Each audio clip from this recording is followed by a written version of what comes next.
కన్యా రాశి వారికి ఈ వారం ఖర్చులు అధికంగా ఉండే అవకాశం గోచరిస్తోంది. వ్యయాధిపతి అయిన రవి ద్వితీయంలో ఉన్నారు. ద్వితీయ దశమాధిపతి అయిన శుక్రుడు కూడా ద్వితీయంలో ఉన్నారు. కుటుంబ పరంగా లేదా సామాజిక పరంగా ఏదో ఖర్చు ఉండే అవకాశం గోచరిస్తోంది. రాజకీయ రంగంలో ఉన్న వారికి మంచి పదవి ఉండే అవకాశం గోచరిస్తోంది. వరించడం కూడా ఒక అదృష్టం అని చెప్పచ్చు.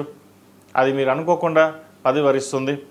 అదేవిధంగా వృత్తి ఉద్యోగ పరంగా సానుకూలంగా ఉంటుంది.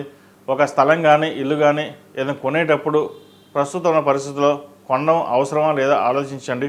ఎందుకంటే వ్యాపారపరంగా ఉద్యోగపరంగా అన్నీ బాగున్నా కానీ వ్యయాధిపతి అయిన రవి ద్వితీయంలో ఉన్నారు. ఖర్చులు అధికంగా ఉండే అవకాశం గోచరిస్తోంది. శుభకార్యాలకు ఖర్చు పెట్టండి. కుటుంబ సభ్యులతో కలిసి విహారయాత్రలు దైవ దర్శనాలు ఎక్కువగా చేసుకునే అవకాశం గోచరిస్తోంది. ఆరోగ్యరీత్యా కొన్ని జాగ్రత్తలు తీసుకోవాలి. నరాలకు సంబంధించిన విషయవహారాలు జలుబు సంబంధించిన విషయవహారాలు ఇబ్బంది పెట్టే విధంగా గోచరిస్తోంది. ఆరింట రాహు అంత బలంగా లేరు.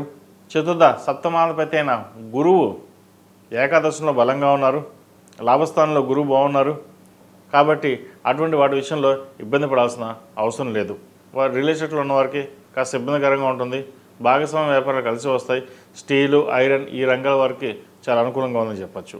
ఈ రాశిలో మించిన విద్యార్థులకు కాలం అనుకూలంగా ఉంది. వైద్య వృత్తుల వారికి అంత అనుకూలంగా లేదు. వాటి విషయంలో జాగ్రత్త వహించండి. దూర ప్రాంత ప్రయాణాలు విదేశీ సంబంధించిన విషయవహారాలు సానుకూలపడతాయి. ఈ రాశిలో మించిన స్త్రీలకు వృత్తి ఉద్యోగాల పరంగా అనుకూలంగా ఉంది. వ్యాపార వృద్ధి కోసం చేసే ప్రయత్నాలు ఏవైతే ఉన్నాయో కలిసి వస్తాయి. మీ తెలివితేటలతోని వ్యాపారాన్ని మరింత ముందుకు తీసుకెళ్ళడానికి చేసే ప్రయత్నాలు కలిసి వస్తాయి. దానికోసం ఎక్కువగా ఇన్వెస్ట్మెంట్ వెచ్చించాల్సిన పరిస్థితి కూడా గోచరిస్తోంది. భవిష్యత్ కార్యాచరణ కోసం ఎక్కువ ఇన్వెస్ట్మెంట్ చేయడం కూడా మంచిదే. సాధ్యమైనంత వరకు ఎంతవరకు అవసరం అంతవరకు ఇన్వెస్ట్మెంట్ చేయడం చెప్పదగినది.